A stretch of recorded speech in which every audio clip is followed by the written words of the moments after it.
welcome to another week of Kids Church at Home. This week we are continuing on our journey through Lent, and our overall theme for Lent is again and again and again.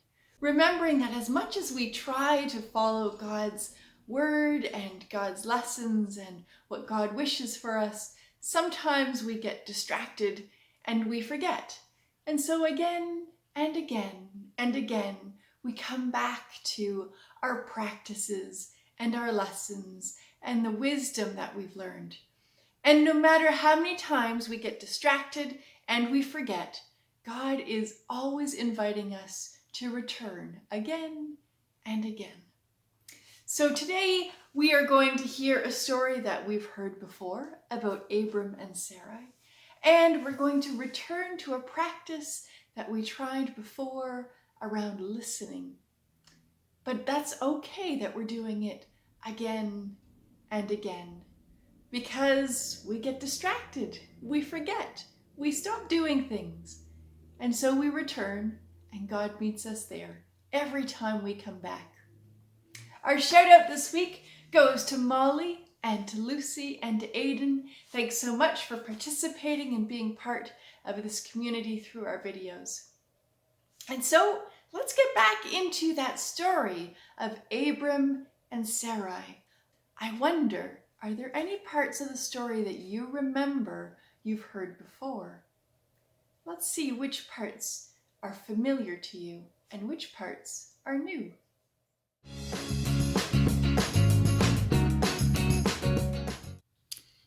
And so we meet Abram and Sarai. Abram first learned about God when he was a young man. All Abram's family and friends followed other religions and worshipped many gods. But Abram wanted to know the one and the only God. So he spent time praying and alone and trying to live in a way that respected and cared for God's wonderful creation.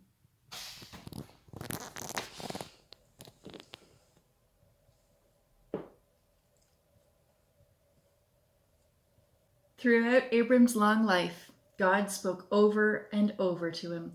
And Abram listened carefully and tried to obey when he felt God was telling him to do something in particular. God kept telling Abram and his wife Sarai to leave their country and to travel long, long distances. Abram and Sarai traveled all over.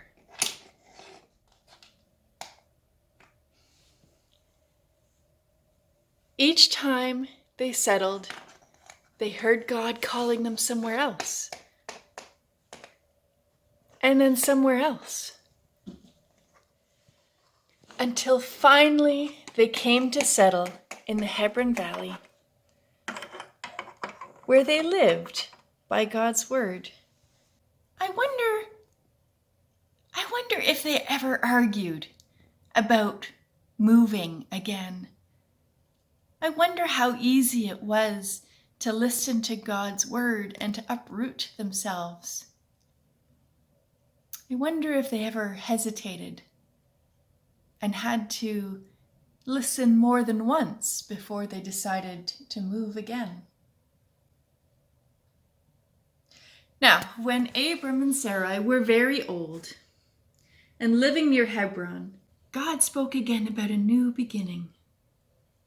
They had so many new beginnings. I wonder what they thought when they heard there would be yet another new beginning.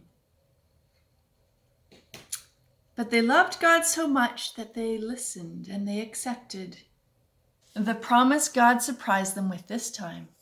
They would be blessed with descendants, children of children of children, as many as there are stars in the sky. But this didn't make sense, because Sarai had never had any babies, and she felt she was too old to become a new mother. To make it clear, God had them change their names. Sarai became Sarah, Abram became Abraham, and they were rewarded for their listening and they're returning again and again to God's message and God's hope. I wonder, is there a part of that story that stands out for you?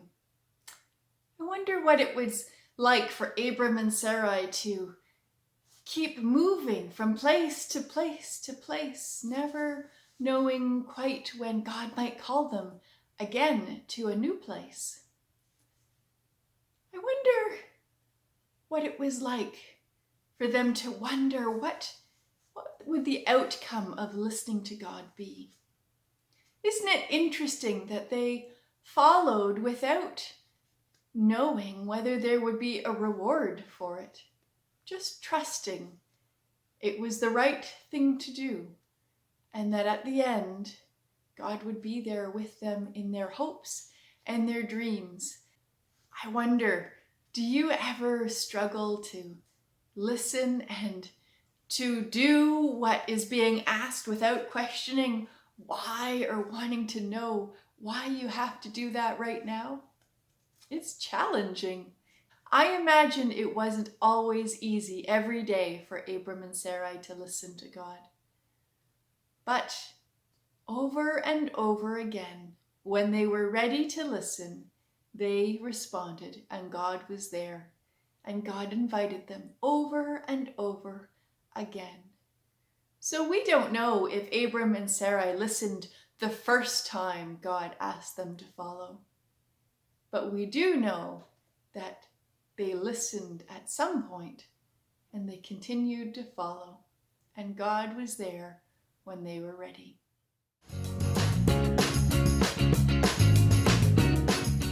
So for our activity this week, we're working on different spiritual practices through Lent.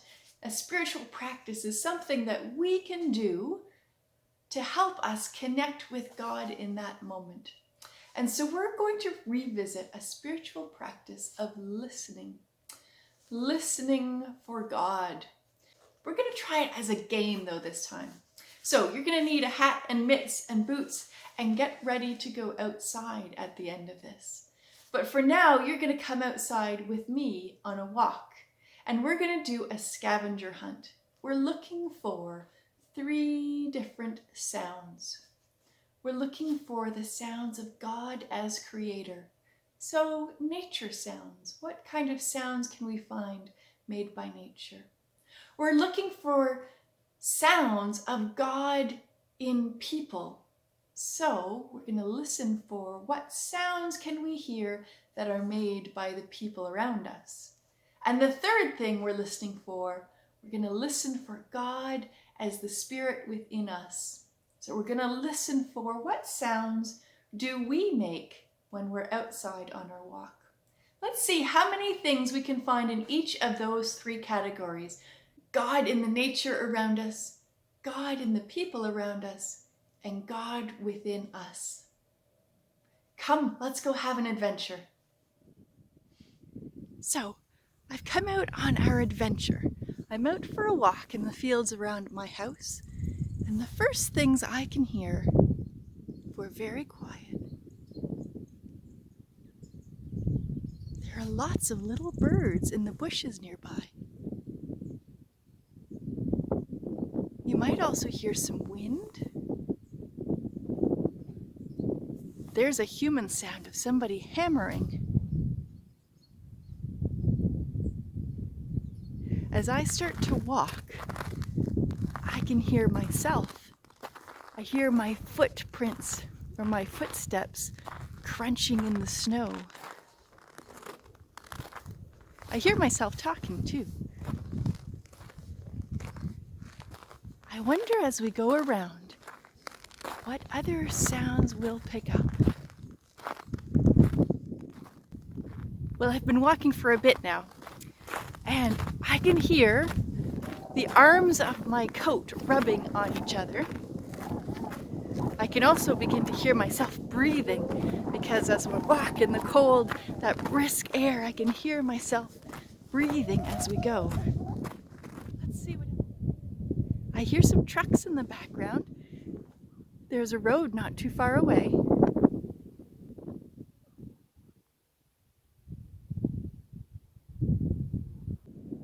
Do you hear those dogs? This is a popular place for dogs to walk. There's some dogs that are pretty far away, but they're barking at each other. Let's keep going. Let's see what other sounds we can find on our scavenger hunt. Well, I've come a little further down the path, and I'm going to stop now so that my sounds don't drown out the other sounds that I might hear around me. Let's see if I can hear anything new.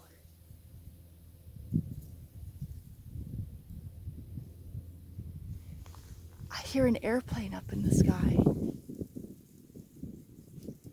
I hear the wind in the grasses near me. I hear the gurgling of the river that I'm next to. There's a little bit that's open.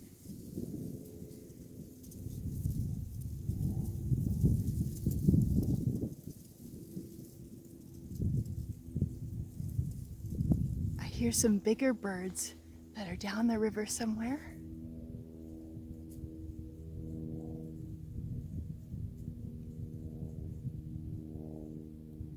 I'm going to stay here for a little bit and see what kind of other sounds I might pick up when I'm being really, really quiet. And I would invite you to go out and take some time outside and listen. And remember, the more times that we practice listening, the more things we might hear and train our ear to pick up. Things that are part of God's creation, things that are part of our relationship with other people, and things that are part of ourselves that bring us life and help us move. So as you go on your adventures this week, remember to spend time listening, inside or outside. And let's go with a blessing. May you have love in your heart to give. May you have joy in your heart to share. And may you have strength in your heart to lift others up. Happy listening, my friends. I look forward to seeing all the things that you hear on your scavenger hunts this week. Bye!